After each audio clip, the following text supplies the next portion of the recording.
அன்பின் வாழ்த்துக்களுடன் உங்கள் அன்பு சகோதரன். இது ஒரு புதிய நேரம், புதிய காலை, புதிய நேரம்.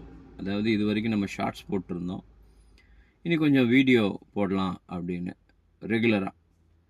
இப்போ இதற்கான தலைப்பு என்ன வைக்கலாம்?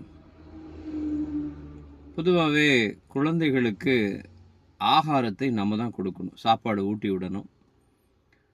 சாப்பாடே நம்ம ஊட்டி விட்டால் தான் சாப்பிடுவாங்க. அப்படி இருக்கும்போது மருந்து சாப்பிடவே மாட்டாங்க, அந்த மருந்து குடிக்க மாட்டாங்க, அல்லது மாத்திரை போட மாட்டாங்க. நம்ம தான் வலுக்கட்டாயமாக போட்டு விடணும். நமக்கு நம்ம சாப்பிட்ருவோம், ஆனால் நம்ம சாப்பிடாத ஒரு மருந்து இருக்குது. அதுதான் இந்த வசனம் என்கிற அருமருந்து. இந்த வசனத்தை தியானிக்க அல்லது வாசிக்க, காரியம் இப்படி இருக்கிறதா என்று சொல்லி தேட, ஆராய்ச்சி செய்ய நாம் மறந்து விடுகிறோம். அதற்கான நேரம்தான் இந்த நேரம். ஆகவே இது அருமருந்தின் நேரம்.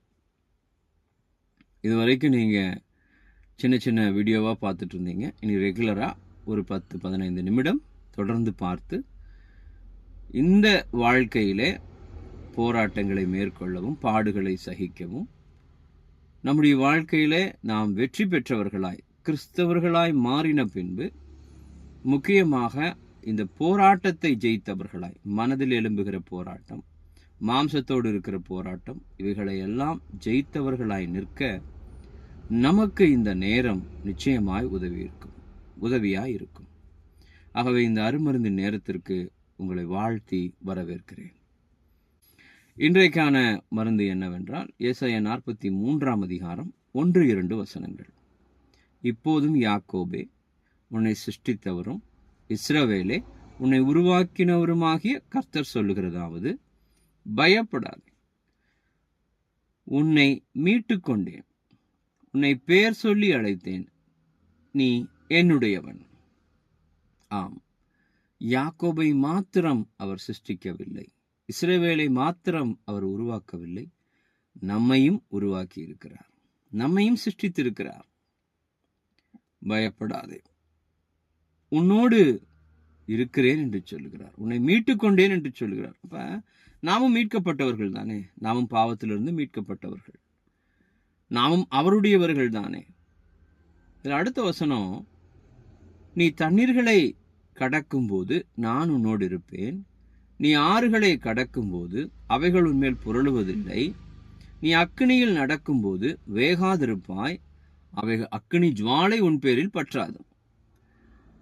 அப்ப இவைகள் தான் நம்முடைய அருமருந்து.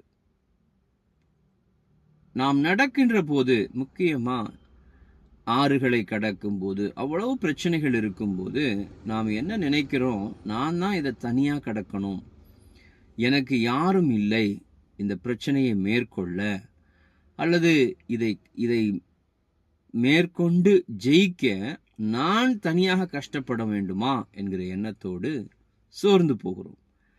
ஆனால் ஒன்றை மறந்துவிடக்கூடாது, அவர் நம்மோடு இருக்கிறார்.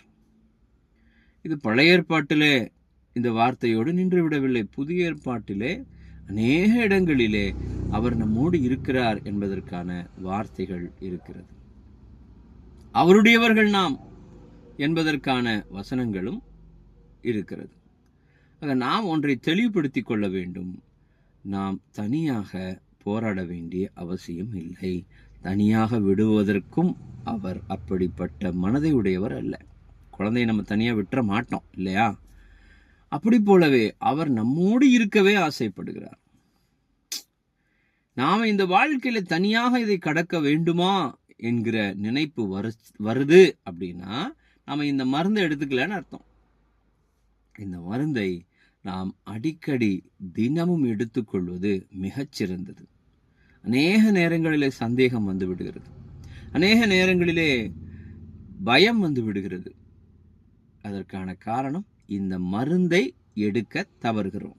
மற்ற மருந்தெல்லாம் எடுத்துக்கிறோம், மற்றவைகளுக்கெல்லாம் நேரம் தருகிறோம், மற்றவைகளை எல்லாம் சாப்பிடுகிறோம், மற்றவைகளை எல்லாம் கேட்கிறோம், படிக்கிறோம்.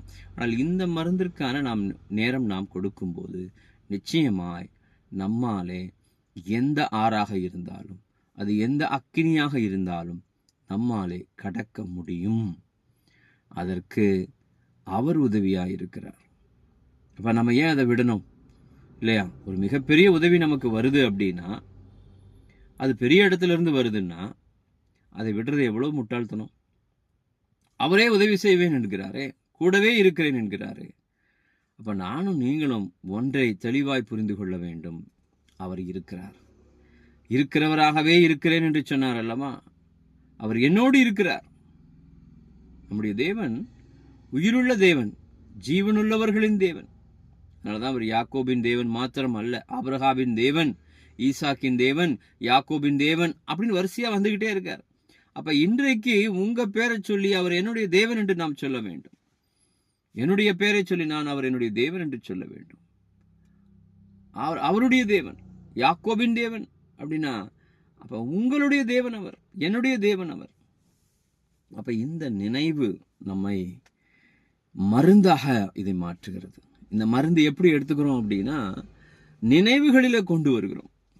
வேற ஒரு நினைவு இருக்கு, அந்த நினைவை மாற்றி இந்த வசனத்தை ஞாபகப்படுத்திக் கொள்ளுகிறோம். மருந்து இப்படிதான் எடுக்கணும்.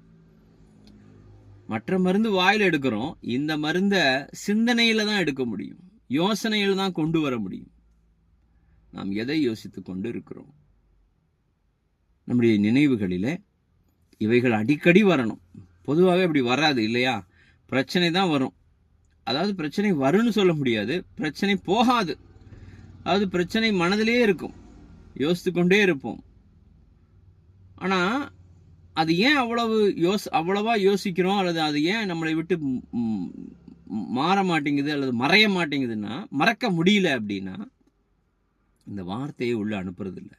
எப்படியாவது இந்த வார்த்தையை உள்ளே அனுப்பிவிட்டால், இந்த வார்த்தையை நினைத்து விட்டால், இந்த வார்த்தையை நம்பி விட்டால், இந்த வார்த்தையை விசுவாசித்து விட்டால் அவைகள் காணாமல் போய்விடும். முதல்ல இங்க இருக்கிறத சரி பண்ணிட்டோம்னா, இந்த சிந்தனையில நாம் சரியாக்கி விட்டால் வெளிப்புற காரணிகள் மறைந்துவிடும், காணாமல் போய்விடும். அப்ப மிக முக்கியமாக நாம் எடுத்துக்கொள்கிற அருமருந்து இந்த வேத வசனமாக இருக்கட்டும். இன்றைக்கு நமக்கு கிடைத்திருக்கிற மருந்து என்ன? அவர் என்னோடு இருக்கிறார். நான் எங்கு கடந்தாலும், நான் எங்கு நடந்தாலும், எதுவாயிருந்தாலும், அக்னியை போல பிரச்சனையாய் இருந்தாலும் பயம் இல்லை, அவர் என்னோடு இருக்கிறார். அவைகள் என்னை பற்றாது, அவைகள் என்னை மேற்கொள்ளாது, நான் கடந்து போய்விடுவேன், ஏனென்றால் அவர் என்னோடு இருக்கிறார். அவ இந்த ஒரு புரிதல், இந்த ஒரு எண்ணம் ஆழமாய் இருக்குமானால் அது மருந்தாய் செயல்பட ஆரம்பிச்சிடும். இந்த மருந்து எப்ப செயல்படுது?